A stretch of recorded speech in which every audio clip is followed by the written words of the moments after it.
Un nouveau mouvement de femmes francophones a vu le jour l'été dernier et continue de grandir. Il s'agit du groupe Je suis née femme. J'aime beaucoup votre nom. Le nom que vous avez pris, toi aussi, Kim, c'est ce qui t'a attiré, hein? Je suis née femme et me voici. Oui, je suis née femme. Est-ce que je suis différente? Est-ce que j'ai le droit de voir le monde, de voir les choses à ma façon? Et c'est entièrement francophone. Karine, pourquoi francophone? J'ai été dans le monde anglophone assez longtemps. J'ai fait mes études universitaires à l'Université Carleton, qui était totalement anglophone. Et même, j'ai commencé ma carrière en tant que conseillère en emploi dans le milieu anglophone aussi.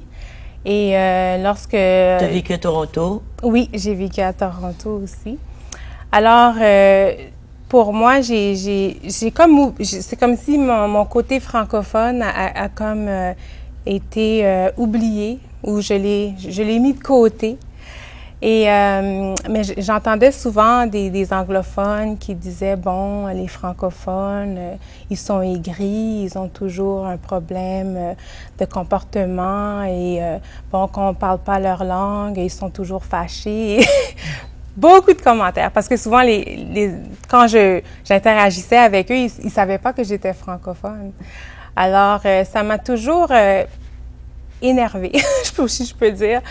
Puis, je me suis dit, non, c'est pas qui nous sommes, c'est pas notre identité. Puis, j'ai réalisé qu'il y avait un travail à faire, surtout chez la femme francophone, qu'elle puisse vraiment comprendre son identité, sa valeur, sa destinée, parce que la chaleur qu'on dégage en tant que francophone, notre manière de voir les choses a comme été bafouée à cause de certaines expériences, mais on a tellement à offrir au monde, puis je trouve qu'il n'y a pas assez de femmes francophones qui sont à l'avant-garde et qui sont célébrées de la manière qui devrait être célébrée. Est-ce qu'il y en a une en particulier qui t'inspire, une femme francophone qui serait à l'avant-garde et puis qui tu dirais, oui, elle assume pleinement sa féminité?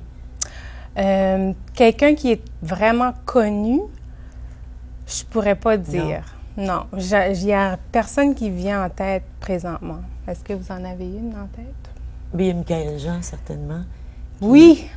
Oui, c'est vrai. Il ne faudrait pas.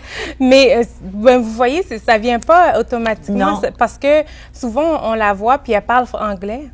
Oui. C'est pas quelque chose qui Oui, mais si on était devant un public anglais, on resterait francophone, mais on parlerait anglais. Oui, je suis d'accord. Mais ça n'enlève pas notre francophonie ça. Dans le fond de nous-mêmes. Oui, c'est donc tout à fait. Tu as vraiment décidé de le faire pour les femmes francophones. Oui. Et pour des femmes à travers le monde. Vous parlez des valeurs. Parlez-moi de ces valeurs qui sont que vous voulez défendre. Kim, Marianne? Qu'est-ce que c'est les valeurs dont vous parlez? Quand vous dites que vous êtes des femmes de valeurs.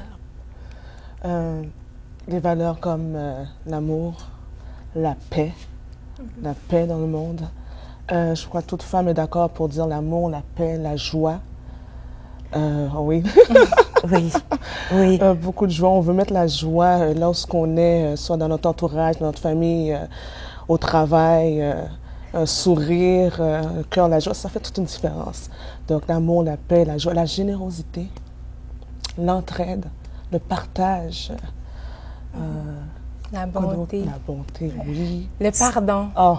Ça, c'est une grosse valeur qui est très, très importante. Puis, souvent, lorsqu'on vit des situations fâcheuses, ça devient qu'on a un blocus par rapport à le manque de pardon qui fait qu'il y a plusieurs de nos relations qui s'effritent ou qu'on perd, mais au fond de nous-mêmes, on aime ces personnes-là ou ces gens-là, mais à cause de la difficulté de pardonner. Donc, là, on parle de pardon, on parle de générosité, on parle de joie, on parle d'accepter l'autre, d'accueillir l'autre. Est-ce que ce sont des valeurs qui sont un peu en contradiction avec ce qu'on nous dit dans la société de économiser du temps, la rentabilité, la productivité? le chronométrage, tout est calculé et morcelé. Est-ce que c'est en contradiction, est-ce que c'est en conflit avec ce que la société préconise? Oui, un peu. Hein? Si on regarde tout ce que c'est qu'on voit de nos yeux à l'extérieur, c'est... si on regarde nos enfants, ce que c'est qu'eux autres, ils voient aujourd'hui, c'est un peu genre épeurant de savoir où est-ce que c'est qu'on s'en va. Là, c'est sûr que tu as tout le temps des gens qui se lèvent, puis que, bon, des mouvements, je suis née femme, tu sais, je peux faire une différence. Et puis, si on peut juste donner espoir à nos enfants en disant, oui, ça existe l'amour, puis oui, ça existe la paix, puis ça existe. Tu sais, c'est pas un monde perdu, puis on a besoin de bâtir les gens autour de nous. Puis vraiment, ça aussi, c'est une de nos valeurs, c'est de pouvoir bâtir la femme. Qu'importe où est-ce que c'est qu'elle est, dans quel domaine qu'elle est, pour qu'elle puisse justement marcher dans sa destinée. Puis on a toute une raison qu'on y est ici, là. Oui. On n'est pas ici par accident, même si les circonstances nous démontrent le contraire ou qu'on croirait le contraire, qu'on est ici par accident. On a tous une raison d'être, Oui. une raison de vivre. Oui. Puis j'aime quand vous dites la femme, elle est faite pour bâtir, parce que, pour créer, parce que, je veux dire, l'enfant, il grandit en nous.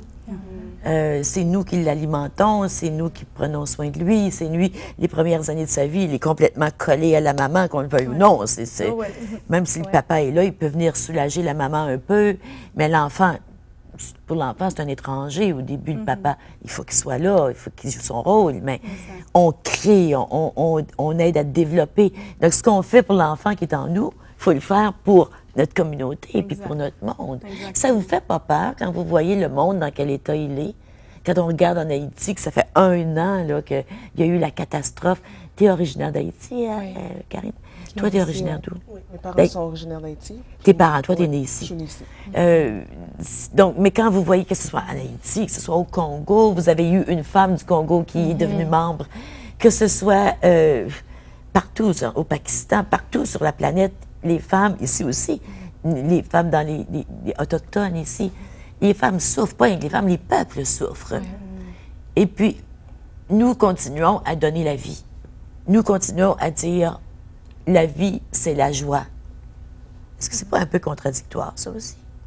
On continue à dire qu'il y a de l'espoir. Là-dessus, garde ton espoir, on s'en va à la pause, restez avec nous, on vient tout de suite.